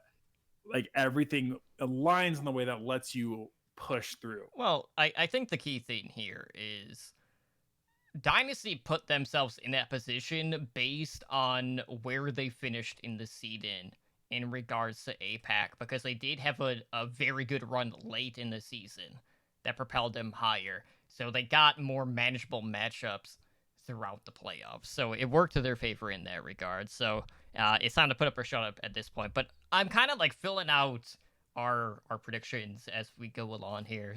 So it sounds like we're going 4-1 in favor of the Shock. So looking at the other match, we have the Dragons going up against the Fusion. So, you got the top seed out of APAC going up against, the bridesmaid of the Overwatch League in the Philadelphia Fusion. Which way you guys leaning on this one? Because I'm having a hard time knowing just how deep both of these rosters actually are right now. This is a head scratcher. But here's my real take on this game. If Philly doesn't beat the Dragons on Thursday, they're not going to win the whole thing. I think that's like a must win for them. I know it's double elimination, but is Philly the kind of team? They're the kind of team that gets rolling, stays rolling. Like if they lose to the Dragons, they might be the kind of team that can get in their heads and maybe make bad changes when really, I don't know. I just don't. I think Philly must win to win the entire thing. Again, just on the first day. Like I don't think Philly's a loser bracket to the finals team. Like it just doesn't seem like that to me. I know they did that in the NA side, but they didn't go to the loser brackets until it was like their job to be the Justice Stompers. Like that was just what Philly did. So if Philly beats the Dragons, I think their hope's still alive. And then if they don't, I think it goes out the window there. I think the Fusion actually take this one, only in that they're able to. I think they're going to be able to outmaneuver Shanghai for the first game. I think again after that it's going to get a little more complicated, but Fusion I think has just the war chest of resources that they can play almost anything. Where Shanghai can as well, but they need a game or two to kind of switch into it. I think Philly takes this game. It's really close, and then after that, I think they fall out. But I think that they beat Shanghai. And then Shanghai gets scared. Lip and Fleta get angry. And I think after that, I think Shanghai wins from there. But I think Fusion can win this first game. Yeah, I'm with you there. I think Fusion's easily one of those teams where they're really good in the beginning. They're really good at figuring it out. I think that's what their coaching staff is strong with. They normally come into a new meta with 2 or 3 different looks, where a lot of teams normally just try to find one. And so, yeah, for me, I do have Philly winning this. I'm not surprised if Shanghai wins this because they're that good. But if Philly were to win a game, I don't think they're winning it a day later in the losers bracket against. Well, I mean, they could probably win against Seoul, but I think this is easily the most winnable game for them out of Shock Dragons. If that makes any sense. So that's why I have them winning it. And yeah, I think both Shanghai and Shock can afford a loss, and can still make it to the finals. It just depends which one wants to do it first. We talked about Seoul just before this. I think when they play in any of the games, they're playing with house money at this point, realistically, because nobody expected them to get this far. So I could see we've seen what happens when those guys feel like they have and just throw stuff at the wall and just try as hard as they can. We'll see. I'm excited for that game versus the Shock because it could either be a huge stomp or it could be really tight. I still think Shock wins that. I know I'm jumping ahead a little bit, but I could see both NA teams winning the first round.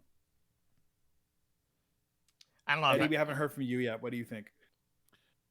I mean,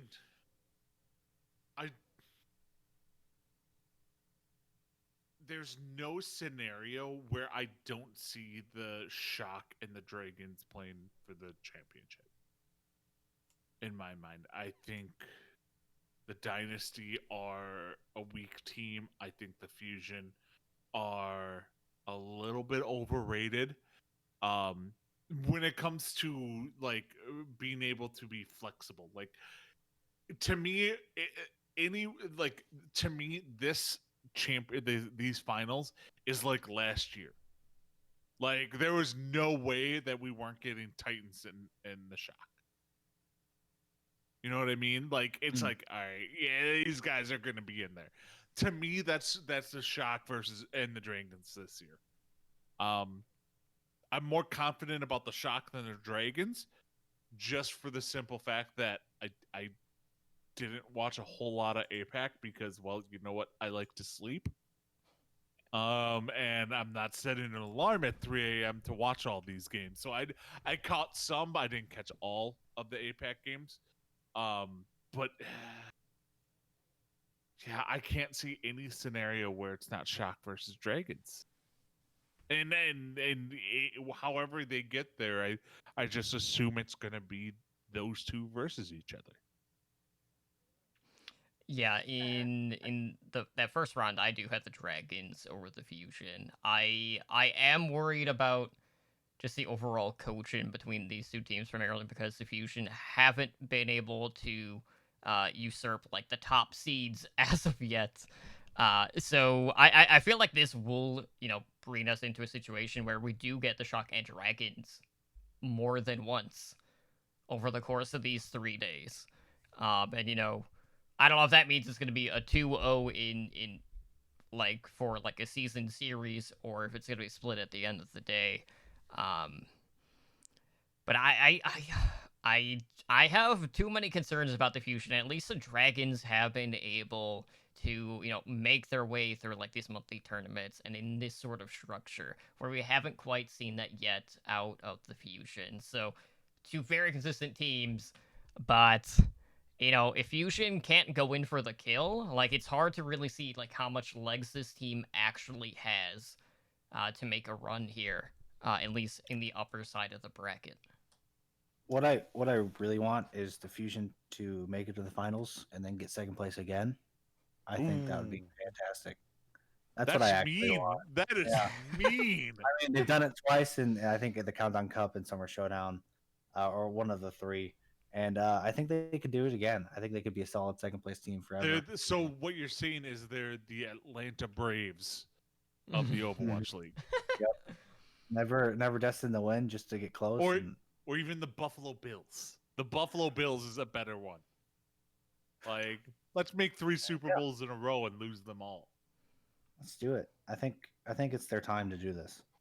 They just have to beat Shanghai or Shock once or twice, I guess, and they'll be there.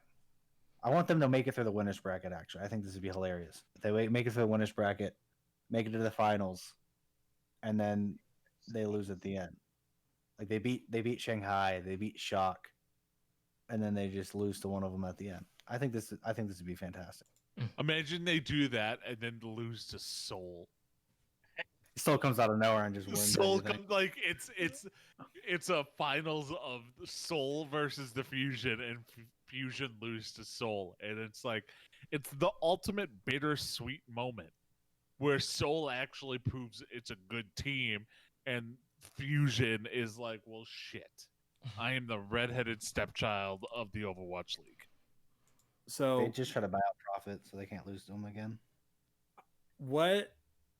Picture this scenario though, guys. We get to the final game. It's Seoul versus Fusion.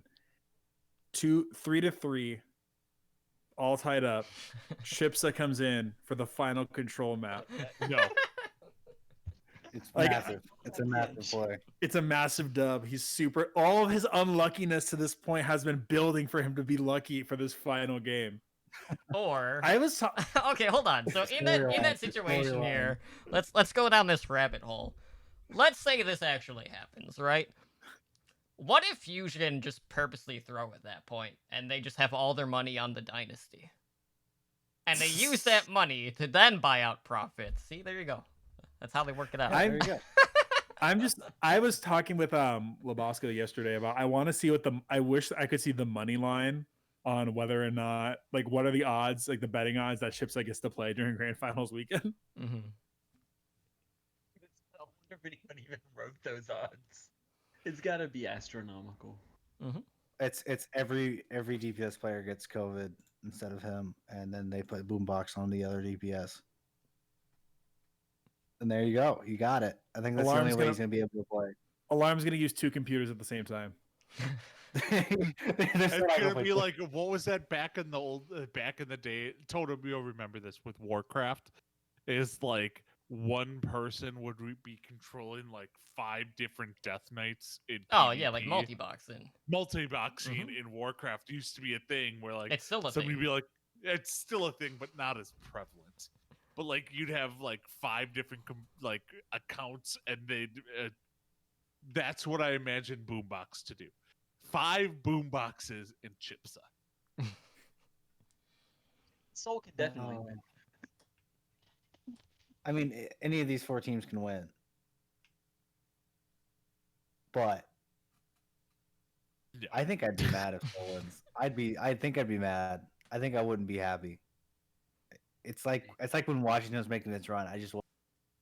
This was like it didn't make me feel good. This doesn't make me smile. It just makes me sad. Mhm.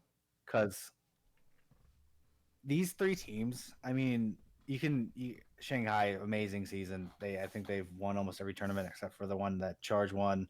Shock, I think they won every tournament except for the one that Paris won. Right. And I think Philly had a great regular season despite them only getting second place because they can't win.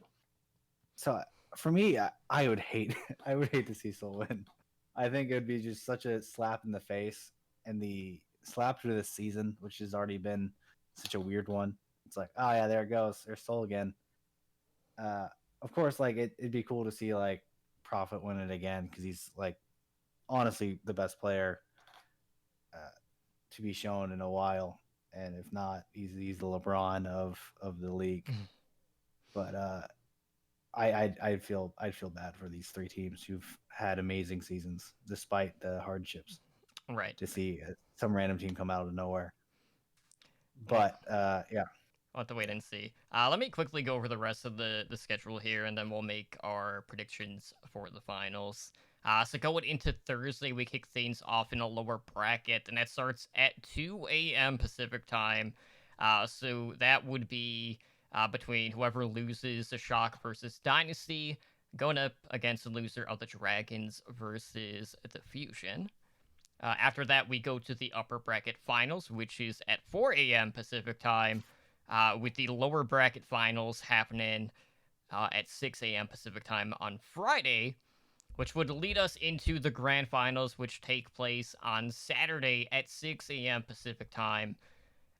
So we'll see how that's going to shake out. Now, based off of, what I've been hearing, I'm assuming everyone kind of expects Shock versus the Dragons. Like, are we expecting the top 2 seeds to prevail to make it to the grand finals? I think it's fair to say. I think that's what everyone's going. Mhm. What I think about it, I mean, I think Soul got this on lock. Shut up, booger. Look at the smile. That's a man who requests Paris every time we play game night, just so you know, by the way. oh god, Also why, true. why do you? I hope Harrison's never played in this play. Right? I hope we don't see it. I think that'd ruin it for me. They'll probably delete But, it in Overwatch too. I hope they do, or they just change it. They just change the map. It's Bro, control can you now. imagine? Can you imagine they go to Paris for a Soul, and somewhere in Kentucky, Booger is on his chair again, like yes, They risk yes. the ball. God. Give us the ball. They go Paris and then go ball as well. Like Mhm, mhm. Booger will just And just take point A with the boop off the back. That's the best part about Paris is you can just launch them off the back on point A. yeah, no, at the levels we play in, yes, but at the levels they're in, they're not that stupid. How are you gonna get there? Just fly over the little gap on the left. You don't even have to go through the choke if you're flying characters on Paris. Simple. Booger figured it out. Yeah. It's Yeah, as one of the- easy as that. London's Dude, gonna they- hire him for the. What Booger? When is your contract from the London Spitfire coming in to be the head coach? I'm waiting. Yeah, I do think it's fair to say that Shanghai and Shock are easily favorites to make it through the whole thing into the finals. All right, so who are you guys feeling then overall? I mean, you have the Shock, who defending champions here in this case, Dragons, who were the most consistent team throughout the entirety of the season, who, both of these teams have definitely had to show up at the right time, and they have been rocked at different times this season as well, at least when we're talking about, the tournament structure. Maybe not so much like during the regular season here. So, which horse are you backing to win the grand finals this year? Are we seeing a repeat? Shanghai Dragons all the way, baby. Yeah, I'm picking the Dragons in this instance. We did see some weaknesses, like Anura had pointed out. We did see a little weakness in the Shock. A couple weeks ago. But I'm gonna go with the Dragons on this one. I think they're the more complete team at this point. I think with the Shock, they try and overthink things a little bit too much, and the players actually allow for them to overthink and it be detrimental. Just with pure skill from the players, being able to cover up the overthinking. But I don't think they can pull that off against the Dragons. The Dragons are just too strong right now. So my guess is the Dragons on this one.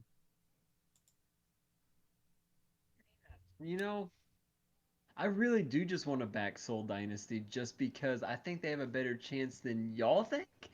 And the I told you so would be so sweet if they did it. So my backing is actually Soul Dynasty. All right. Bold move. I have the Shock. I have the Shock winning this. As much as I do think Shanghai is an absolutely fantastic, and they've shown great resolve. Shock have done it time and time again. They only lost in the finals against Paris Eternal for the what was it, Summer Showdown. It was a 4-3. They barely lost that, and it was I'm pretty sure. Wait, which one was that? It was a 2-3 in the semifinals. My bad. Either way, they barely lost it, and they weren't even playing Genji. Like, they didn't have the full meta. This is something that, like, Shock really do this time and time again. They just come out and they win and they dominate. They are a different beast in playoffs. And to this, until they prove me wrong, I don't think I can go against Shock in the final. And they haven't done that. Not even close, really. They have overcome, whether it's close or not even close games. You saw last year where people were doubting the Shock, and they come out and they 4-0 everyone in the lower bracket. Like, this team, whenever you knock them down, they come back stronger, and it's so dangerous. I can't have Shanghai. Like, I can see it happening where Shanghai do win this. I think it'd be great, but until Shock is beaten in a tournament that high caliber, I don't see it really happening yet. If that makes any sense.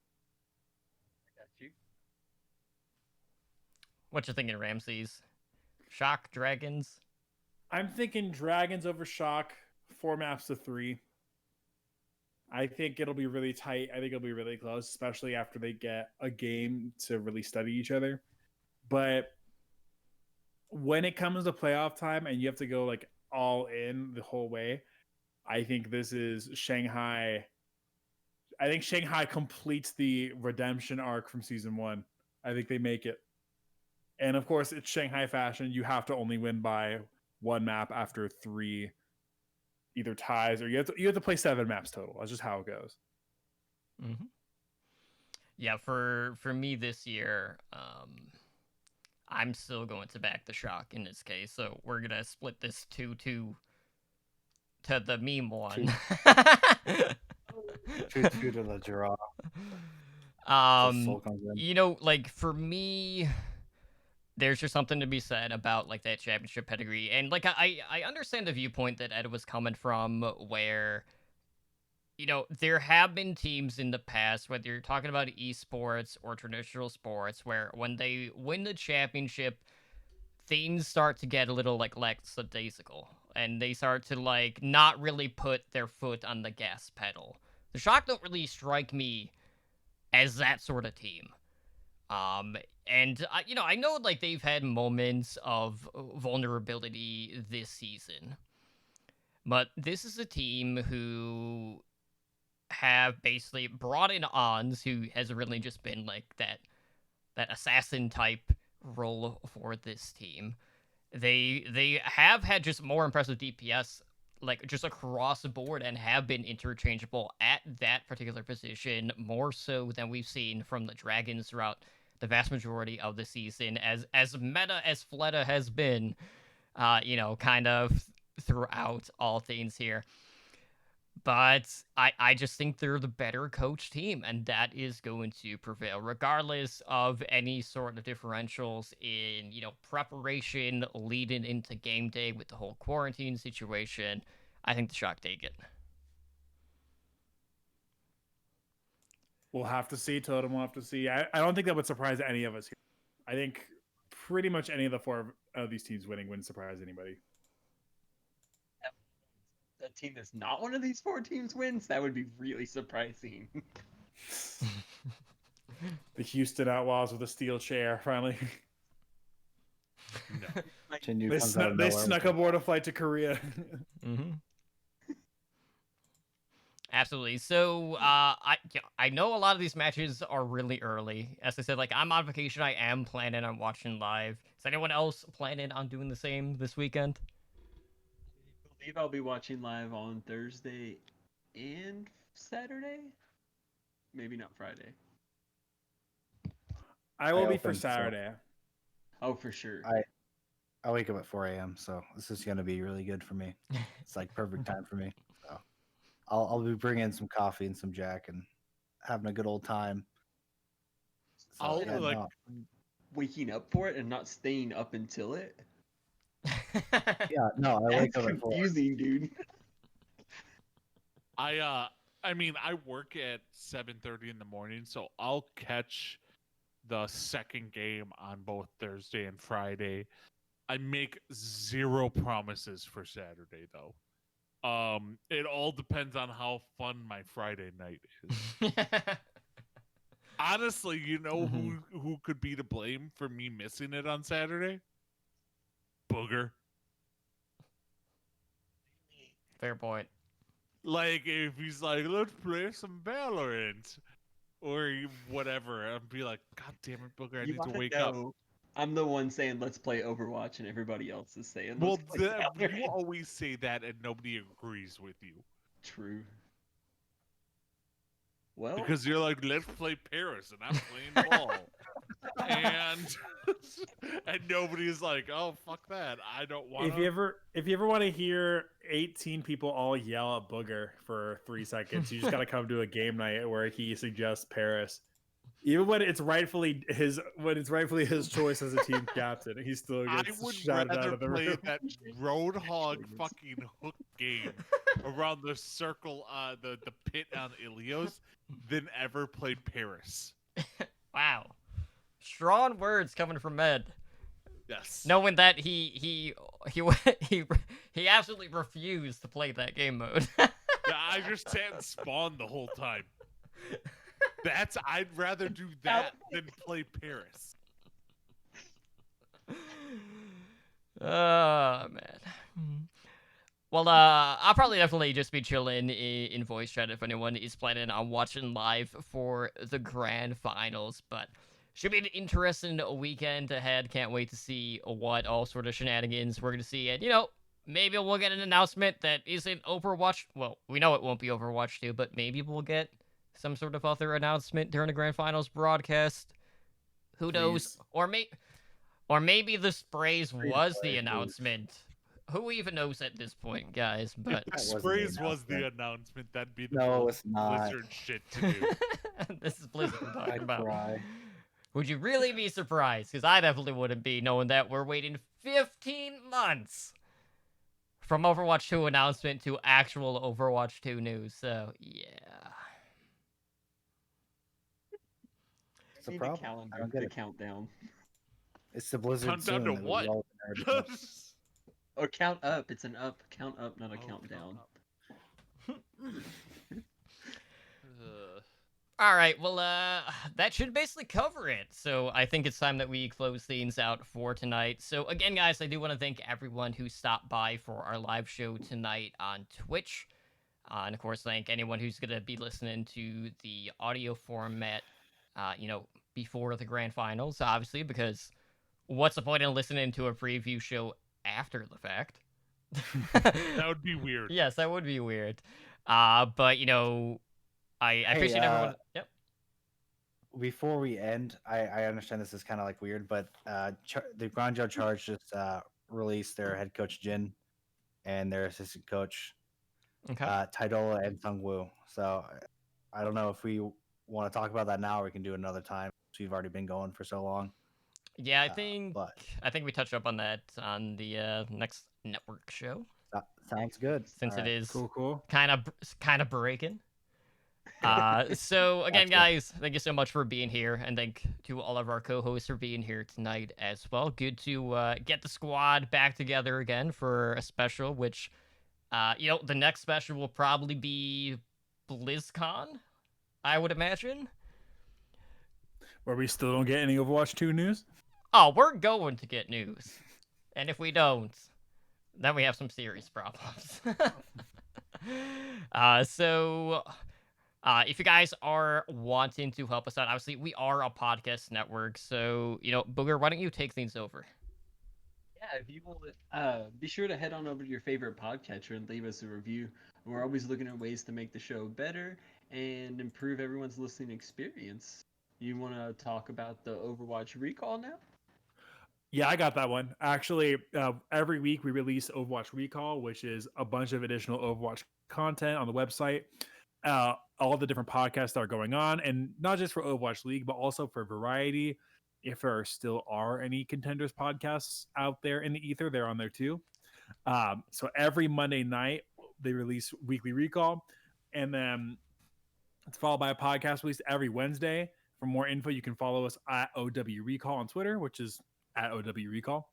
Yeah, and if you guys haven't been listening to Recall, you probably don't know that actually Ramses has been joining me covering the esports side of things on the podcast format for that. So definitely go check that out. You didn't know that, did you, Ed? See, he's muted, so we can't even hear him say no. Like, No, he I'm didn't know not that. muted. He didn't actually say anything. I'm just assuming that you muted yourself because, No, I it haven't wouldn't been be enough. muted, like, at all. You jackass. Yeah, jackass. Yep. But anyways, we'll get the weekly recall up after this podcast for sure. All right. And if you would like to show some additional support to our network of Overwatch shows, consider pledging via Patreon. Tier set at just $1 a month. More information can be found at www.patreon.com/OWL network. You too can join the likes of our master and above patrons, Daniel, Owl, and Kesha, in helping our network grow. And All right. Ednar, how can they contact the show? Before that, I made a promise that I would You- have okay. a crazy Edinar's story. Oh no, the podcast is this- already over 2 hours. Ednar. For this episode, I promise podcast not is- to- You can I find would do Ednar at Ednar83 on Fuck Twitter, off. Fuck off. at Ednara FG, at Booger Brains with 2 Z's. Shut up. Have any of you ever crashed a jet ski into a boat that was on a boat lift? This sounds like an Ednar story. Because I have. Okay, so my parents live on a lake, grew up on a lake, and I was riding around on our jet ski one time, and I'm like, this young punk. It's hard to imagine me being young, assholes. Well, you're definitely a punk. Yes. Ed, did you and- ride your Brontosaurus or your Triceratops to the engagement that day? Fuck off. So I don't know if you know this. When you cut the engine for a jet ski, you can't do anything. There's no steering. There's nothing. It's going straight in the direction it was going in, and there's no slowing it down. So I was coming into my parents' pier, and I was coming in super spicy, like hot, and like as I've done before. And you just jump off and you grab the jet ski and it stops. It slows down and stops. Well, I jumped off and I must have hit it and not grabbed it, and it veered towards my neighbor's boat that was up on its boat launch. And I crashed my jet ski into my neighbor's boat that was up on the boat launch. And I got busted. Like nothing happened to his boat, but our jet ski had a hole in the hull of it. So that was awkward. So that's your crazy Ednar story. Get our approximate blood alcohol content for this. Nothing. I was like 19 at the time. Do you have the approximate blood alcohol content? No. I wasn't an alcoholic at that point. So Yeah, it wasn't until Booger insisted that you guys play Paris. So, all right, this is how you can contact the show. You can reach us by email at contact@owlnshow.com. We do have a website you can go to, and that's owrecall.com. We are on Twitter, and that's at OWLN Show. We do have a YouTube channel where we post all of our shenanigery at youtube.com/Overwatch League Network. You can come join us on Discord and talk to us at discord.me/OWLN Show. We have a Twitch page where we do stream pretty regularly. So you can come join us on Mondays at 7 p.m. Pacific with Overwatch League Network. On Tuesdays at 6 p.m. Pacific for OWL by the Numbers, which, spoiler, this is our last week of it till the next season because, well, there's no point in doing fantasy Overwatch without an Overwatch League. Then Totem and I do Heroes Never Die, which is the variety Overwatch show, which airs Wednesdays at 5 p.m. Pacific. And then Totem and I also do a Tavern Tales podcast, which is a Hearthstone Battlegrounds podcast that airs Thursdays at 5 p.m. Pacific over at twitch.tv/Tavern Tales HS. You can reach me personally on Twitter, and that's at Ednar83, or on Twitch at twitch.tv/Ednar. Anura, where can we find you at? You can find me on Twitter. I don't have anything else right now. Twitter at AnuraFG. That's AnuraFG for Fall Guys. The crazy good game full of gaffs and goofs and falls. And guys. With guys in it. Yeah, there's guys All in there. guys I'm good with. Among Us? Fucking trash tier. I hate Among So Us. funny. Ed's just mad because bad. And you never Among got to be Us. imposter. So sus, that guy right there.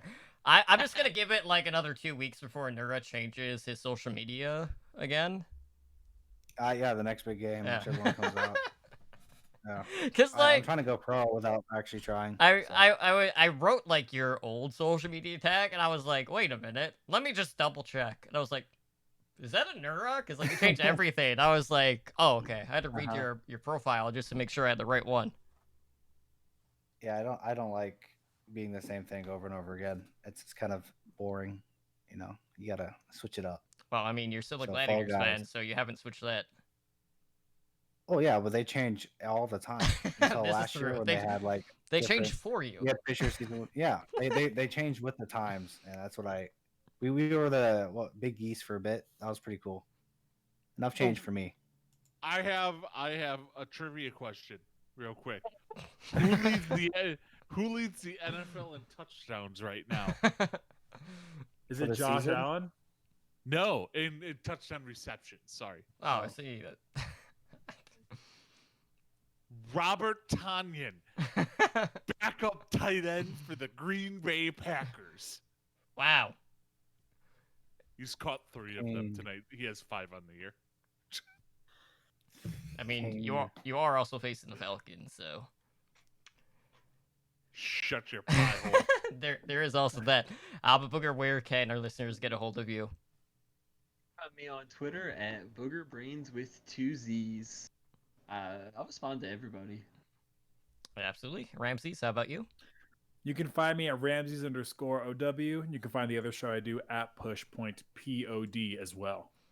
All right, and as for myself, you can find me on Twitter at TumblingDrunk, as well as Twitch at twitch.tv/TumblingDrunk, where you can find me hopefully not getting perfect games ruined in Hearthstone Battlegrounds and losing a 0.3% loss chance like I did the other night.